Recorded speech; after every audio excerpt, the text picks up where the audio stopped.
안녕하세요. 두잇 안드로이드 앱 프로그래밍 개정 2판 49번째 날입니다. 우리가 이제 멀티미디어 메모 앱을 지금 만들고 있고요. 자, 우리가 어제는 그 메모 앱의 기본적인 화면 구성을 만들어 봤죠.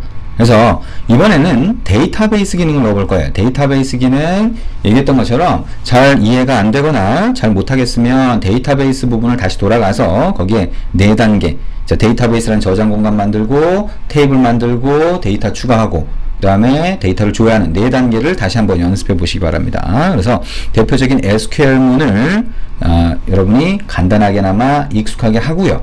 그죠? 간단한 SQL 문들만 익숙하게 만들고 이쪽으로 다시 돌아와서 데이터베이스 기능을 붙여보시면 됩니다.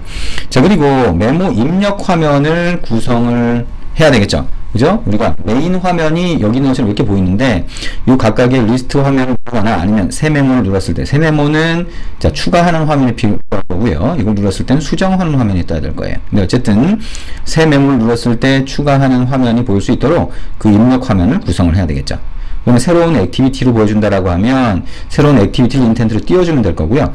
혹시나 프래그먼트로 구성을 하고 싶다라고 하면 이 메인 화면도 자 하나의 프래그먼트 그 다음에 여기 새로운 화면도 프래그먼트로 해서 액티비티는 하나에서 프래그먼트만 리플레이스해서 바꿔주시면 되겠다. 자, 그리고 사진 기능. 자, 여기에 사진 부분. 자, 입력 화면에서 사진 딱 클릭하면 사진이 여기 들어가고 이 리스트 뷰에서도 사진이 보여지도록 자, 그렇게 구성을 하시면 됩니다. 자, 데이터베이스 부분은 여러분들이 데이터베이스 스키마를 직접 구성하셔야 되겠죠. 그래서 아까 얘기한 것처럼 데이터베이스 부분을 잘 모르겠으면 그 부분을 한번 다시 보고 오시는 게 좋을 것 같습니다. 자, 두 번째 단계는 멀티메모 스테이지 02라고 하는 샘플 프로젝트에 들어가 있어요. 이 코드를 간단하게만 설명을 드리도록 하겠습니다. 자, 그래서 여기 안에 보시면 일단 매니페스트를 또 쫓아가 볼까요? 자, 매니페스트 안드로이드 manifest.xml 파일을 열고 보면 일단 권한이 추가된 걸 볼 수가 있네요. 자, 우리가 데이터베이스 파일을 SD 카드 쪽으로 저장을 하겠다라고 하게 되면 권한을 추가할 수가 있고요. 자, 권한은 이렇게 자, 우리가 사진 기능도 넣게 되니까 카메라를 쓰는 기능이 들어가 있고요. 그 다음에 여기에 퍼미션에 익스터널 스토리지가 뭐예요? SD 카드 쪽에 읽거나 쓸 수 있게 read external storage, write external storage 권한을 추가한 걸 볼 수가 있습니다. 자, 액티비티는 메인 액티비티만 들어가 있네요. 그죠? 결국에는 우리가 데이터베이스와 사진 기능을 넣는데 일단 별도의 입력 화면까지는 여기서 띄우지는 않나 보네요. 자, 이렇게 볼 수가 있습니다. 입력 화면이 메모 인서트인데요. 자, 실제로는 여기 들어가 있어야 이게 뜰 수가 있겠죠? 자, 실제로는 액티비티가 여기 하나 더 추가가 돼야 메모 인서트 액티비티가 동작을 할 것으로 생각할 수가 있겠네요. 자, 일단 우리가 여기서 데이터베이스 기능 데이터베이스 기능이 여기 없나요? 데이터베이스 파일 같은 게 보이진 않죠? 자, 일단 액티비티 이쪽으로 가봅니다. 자, 여기 보면 데이터베이스 파일이 여기 있네요. 그쵸? 자, 액티비티 한번 열어보고요. 데이터베이스 db라고 하는 폴더 안에 들어가 있죠? org.androidtown.multimemo.db라고 하는 패키지 안에 메모 데이터베이스가 있어요. 메모 데이터베이스를 더블 클릭해보면 이렇게 보입니다. 자, 그래서 메모 데이터베이스가 뭔지 밑으로 쭉 내려가 보면 자, 메모 데이터베이스는 그냥 단순한 클래스고요. get instance라고 하면 메모 데이터베이스를 싱글톤이라고 하죠. 그러니까 한번 new로 해서 객체가 만들어지면 그 객체를 계속 사용을 하는 겁니다. 그래서 자, get instance 메모 데이터베이스 .get instance로 데이터베이스 객체를 참조를 하고요. 그 다음에 밑에 보니까 open이라고 하는 것도 있고 close가 있는데 여기는 데이터베이스 헬퍼라고 하는 걸 쓰네요. 그죠? 그래서 밑에 가보면 우리가 데이터베이스가 버전이 올라가거나 할 때도 업데이트 되는 내용들을 처리할 수 있도록 자, SQLite Open 헬퍼를 이용해서 데이터베이스 헬퍼라는 클래스를 만들었죠. 그래서 이 안에 우리가 필요한 데이터베이스 스키마죠. 테이블을 만들거나 하는 자, 작업들을 이 안에서 하고 있는 걸 볼 수가 있습니다. 자, 이렇게 해서 자, 테이블을 막 만들고 있어요. 테이블을 보면 자, 데이터가 우리가 추가되면 그걸 다 저장을 해야 되니까 보면 자, 메모라는 테이블 만들고요. 그 메모에 자, 우리가 사진을 저장하거나 동영상을 저장하거나 음성 녹음 또는 손글씨를 저장할 수 있는 테이블을 조인 한다라고 하죠. 조인할 수 있도록 그 아이디를 전부 다 넣어놓고 있습니다. 그리고 각각의 테이블, 사진 테이블, 자, 사진 테이블은 보면 뭐예요? 사진의 위치 정보도 같이 갖고 있죠. 그 다음에 언제 찍었는지, 그 다음에 자 동영상, 그 다음에 음성 이런 것들을 데이터베이스로 전부 다 손글씨 전부 다 만들고 있습니다. 그래서 구조는 아주 심플하게 구성을 했어요. 보면 좀 어려워 보일 수도 있겠지만 이게 굉장히 심플한 구조입니다. SQL문에 대해서 좀 생소하면 SQL문 좀 더 보시면 되고요. 가장 단순한 형태로 구성되어 있는 거라고 볼 수가 있겠습니다. 그래서 이렇게 데이터베이스라고 하는 게 구성이 되고요. 멀티메모 액티비티 쪽 메인 액티비티를 한번 가보면 자, 리스트 뷰와 리스트 뷰랑 어댑터 있는 건 똑같죠? 그리고 여기 SD 카드가 있는지 체크하고 SD 카드 쪽의 패스를 확인을 합니다. 그래서 자 여기에 사진이라든가 동영상이라든가 음성이라든가 전부 다 SD 카드 쪽에 특정한 폴더를 만들고 거기에 메모나 동영상이나 음성 녹음한 게 저장될 수 있도록 그렇게 구성을 하는 거죠. 자 그래서 자, 이렇게 구성을 하고요. 자, 새 메모 버튼 클릭했을 때 보니까, 아, 메모 인서트 액티비티가 이렇게 뜨게 돼 있네요. 아, 결국에는 우리 인서트라고 하는 액티비티를 만들었는데, 아까 어떻게 됐어요? 액티비티를 여기 안에 매니페스트에 추가를 안 했네요. 그죠? 그럼 여기다가 하나 지금 바로 추가를 한번 해볼 수가 있겠네요. 자, 액티비티 네임이라고 해서 어떻게 하면 돼요? 자, 이렇게 액티비티를 하나 추가하고 이름을 어떻게 하면 돼요? 멀티메모 액티비티가 아니라 자 메모 인서트 액티비티라고 하면 우리가 새로 추가한 자 메모 입력 화면이 되겠죠? 자 그거를 띄워줄 수가 있을 겁니다. 자 메모 입력 화면에 XML 레이아웃을 한번 볼까요? 자 여기 레이아웃에 메모 인서트 액티비티가 되겠네요. 자 요거를 한번 자 띄워보면 아이고 닫아버렸네요. 자 이렇게 자 띄워보면 이런 형태가 되어 있죠. 그래서 메모 입력하면은 이렇게 사진을 딱 터치해서 사진을 추가할 수 있도록 하고 저기에 텍스트를 입력할 수 있고 필요하면 손글씨 입력할 수 있게 하고 동영상이나 음성 버튼을 누르면 동영상이나 음성을 캡처할 수 있게 그렇게 하고 저장을 할 수 있게 만들어 줍니다. 저렇게 화면을 만들고 필요한 기능을 추가를 하시면 되겠죠. 자 실행을 한번 해볼까요? 자 이것도 실행해서 이런 화면 형태로 그대로 나오는지 한번 보도록 하겠습니다. 앱이 실행이 돼서 데이터가 저장이 되면 그러면 그대로 다 만들어지는 것을 볼 수가 있습니다. 자, 애닌 폴더가 없다라고 나오네요. 자, 우리 애닌 폴더를 빼놓고 있었네요. 애닌 폴더는 자, 우리가 동작을 시키는 거, 그죠? 아까처럼 화면에서 이렇게 애니메이션이 스르륵 되거나 할 때 그때 자, translate left, translate right라고 하는 애니메이션이 되도록 애닌 폴더를 만들고 XML 파일을 집어넣어야 되죠? 여기에 지금 빠져 있나 보네요. 자, 그 애닌 폴더가 빠져 있으면 그걸 집어넣으시면 되겠죠. 자, 이쪽에 애닌 폴더가 있는지 한번 가서 볼까요? 자, 그 다음 단계에서 애닌 폴더를 썼으면, 아, 여기 있네요. 그죠? 자, 여기에 이거 그대로 복사해서 한번 넣어보도록 하겠습니다.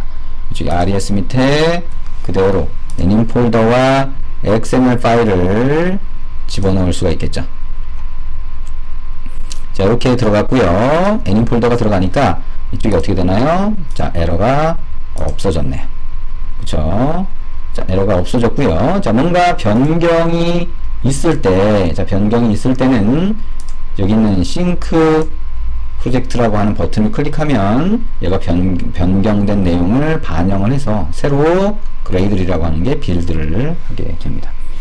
자, 싱크 프로젝트라고 하는 걸 한번 눌러봤고요. 자, 그런데도 불구하고 아, 여기 에러 표시가 없어지지 않았다라고 하는 거네요. 자, 밑으로 한번 가볼까요? 또 이번에는 뭘까요? array라고 하는 게 반영이 안 돼 있네요. 그러니까 RES 밑에 보면 자, values 밑에 array라고 하는 게 반영이 돼야 되는데 자, strings.xml에 가볼까요? 가장 기본적인 내용밖에 없네요. 또 자, 3단계 거를 한번 가서 볼게요. 자, 3단계에 있는 것 중에 values 밑에 arrays.xml이 별도로 있네요.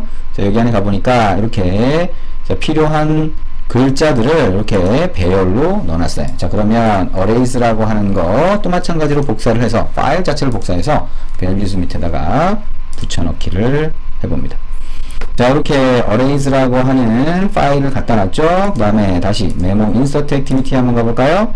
자, 이렇게 가보니까 자, .r.array라고 하는 게 아직도 에러가 표시가 되어 있네요. 자, 싱크 프로젝트 한번 눌러보겠습니다.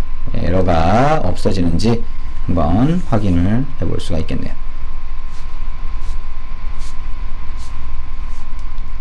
자, 빌드가 새로 됐나요? 자, array라고 하는데 빨간 줄이 없어지질 않았어요. array photo라고 하는 게 없을까요? 자, arrays 가서 자, array photo 여기 있네요. 그쵸? 근데 없어지질 않았어요.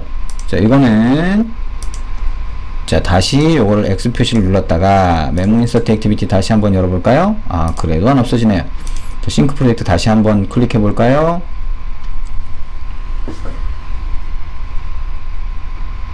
자, r.array의 정보가 있는데도 불구하고 표시가 안 되는 것 같아요 라고 하는 거죠. 자, 그러면 일단 빌드 위에 메뉴 빌드에 클린 프로젝트라고 하는 거 한번 클릭해 볼까요? 이번에는 자, 클린 프로젝트라고 하는 거. 자, 기존에 빌드되어 있던 정보를 전부 다 깨끗하게 없애버리고 자, 새로 빌드를 하도록 그렇게 만들어 놨습니다. 아하, 그래도 안 되는군요. 자, 이게 RES라고 하는 거 밑에 values에 자, 지금 아직 gradle build라고 하는 게 진행이 되고 있는 것 같긴 하죠. 자, 그 다음에 arrays라고 하는 거 들어가 보면 자, array photo 이렇게 있네요. 그쵸? 다시 한번 확인을 했고요. 자, 여기에 r부터 다시 한번 입력을 해볼까요? 얘가 지금 인식을 못하는 건지 r. 자, array. 자, array 여기 가보면 있는데요, 그죠? 자, array photo라고 해서 자, 이렇게 입력을 해보면 여기서는 에러가 발생하지 않습니다. 그렇죠? 자, 밑에 가서도 보면 아, 이제 에러가 없어졌네요. 자, 우리가 싱크 프로젝트를 해서도 에러가 없어지지 않는데 에러가 없는 것 같다라고 하면 아까처럼 빌드에 클린 프로젝트를 해보시면 자, 기존에 빌드되어 있는 게 전부 다 없어지는 걸 볼 수가 있습니다. 자, 이제 다시 실행을 해볼까요? 자, 다시 실행을 해서 자, 어떤 모양으로 실행이 되는지 같이 한번 보도록 하겠습니다. 자, 근데 스타일이 또 빠져있네요. 자, 또 이것도 한번 자, 하는 김에 마저 넣어보도록 하겠습니다. 자, 스타일러블 r.스타일러블의 갤러리 1 이렇게 되어 있네요. 자, 이거는 어디 있을까요? 자, styles.xml에 가보면 이렇게 되어 있고요. 자, 우리가 스테이지 3에 한번 가볼까요? 자, 여기에 styles.xml 이렇게 가봤더니 뭔가 정보가 좀 다르죠, 그죠? 자, styles.xml 이렇게 가서 보니까 좀 다릅니다. 자, 이 styles.xml이라고 하는 거를 자, 복사를 해서 자, 여기에 갖다가 붙여넣기를 하면 앱 베이스 theme이라고 하는 게 이렇게 들어가 있는 거를 볼 수가 있네요. 아, 근데 스타일러블이라고 하는 거에 갤러리, 안드로이드 갤러리라고 하는 거 자, 이것도 없죠. 자, 여기에 스타일 정보가 있는지 한번 다시 가보도록 하겠습니다.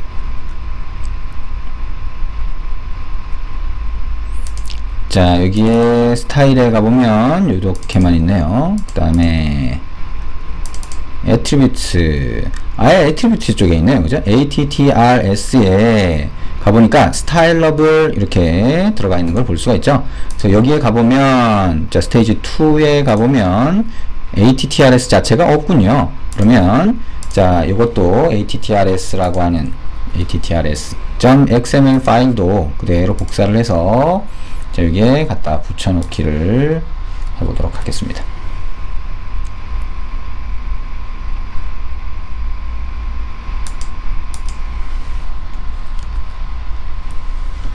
자, 컨트롤 V 했는데 반응이 없네요. 자, 다시 한번 해볼게요. 자, 요 파일을 컨트롤 C 복사를 했고요. 이쪽으로 와서 밸류 선택한 상태에서 컨트롤 V 이렇게 하면 붙여넣기가 되어야 되는데요. 자, 붙여넣기가 잘 안 되고 있네요. 자, 지금 시스템이 리소스를 많이 먹고 있나요? 자, 오른쪽 마우스 버튼으로 한번 해볼게요. 자, 카피. 자, 그 다음에 선택 오른쪽 마우스 버튼 눌러서 페이스트. 커피 페이스트가 안 되는군요. 자, 반응은 있는데 카피 페이스트가 빨리 지금 안 되고 있는 상황인 것 같아요. 자, 그러면 어쨌든 이렇게 해서 실행을 해 보시면 되고요. 자, 여기까지 하면 에러는 아마 더 이상 발생하지 않을 겁니다. 자, 어쨌든 이렇게 실행을 해 보시면 이게 데이터베이스 기능이 반영되어 있고, 그 다음에 입력할 수 있는 화면, 자, 메모 입력 화면이 만들어진 것을 보실 수가 있을 겁니다. 그래서 새 메모라고 해서 버튼을 클릭을 하면, 자, 그러면 새로운 액티비티가 뜨고 그때 입력할 수 있는 화면을 볼 수 있게 그렇게 구성이 됩니다. 자, 이렇게 해서 둘째 날 여러분이 사진 기능 잠깐 설명을 할까요? 자, 사진 기능 같은 경우에는, 자, 입력 화면에서 사진 부분을 터치를 하면 사진을 입력하는 과정은 크게 보면 두 가지가 있어요. 하나는 이미 찍어놓은 사진 중에 선택하는 게 있고요. 하나는 직접 사진을 찍는 게 있습니다. 그래서 포토 캡처라고 하는 게 사진을 찍는 거고요. 자, 여러분들이 실제 카메라라고 하는 거를 미리 보기 화면을 띄워서 사진 찍는 거를 여기 기능을 붙여놨고요. 그게 아니라 여러분 멀티미디어 쪽에서 같이 보셨던 것처럼, 자, 단말에 있는 기본 카메라 앱을 실행해서 사진을 찍어오는 방법도 있습니다. 어떤 것은 상관이 없고요. 그 다음에 갤러리에서 선택하는 거, 그죠? 자, 기존의 단말에 찍어놓은 사진 중에서 선택하는 기능이 여기 포토 실렉션 액티비티 안에 들어가 있습니다. 여기서 선택을 하면 우리가 컨텐트 프로바이더라고 하는 거를 통해서 조회를 해올 수 있죠, 그죠? 사진 정보를 가져올 수 있습니다. 그래서 보여주는, 설정하는 그런 기능이 들어가 있습니다. 자, 이렇게 해서 여러분들이, 자, 둘째 날 갑자기 기능이 많아졌죠, 그죠? 기능이 좀 많아졌습니다. 그래서 사진을 붙이는 것까지 같이 한번 여러분이 해보시면 되겠습니다. 수고하셨습니다.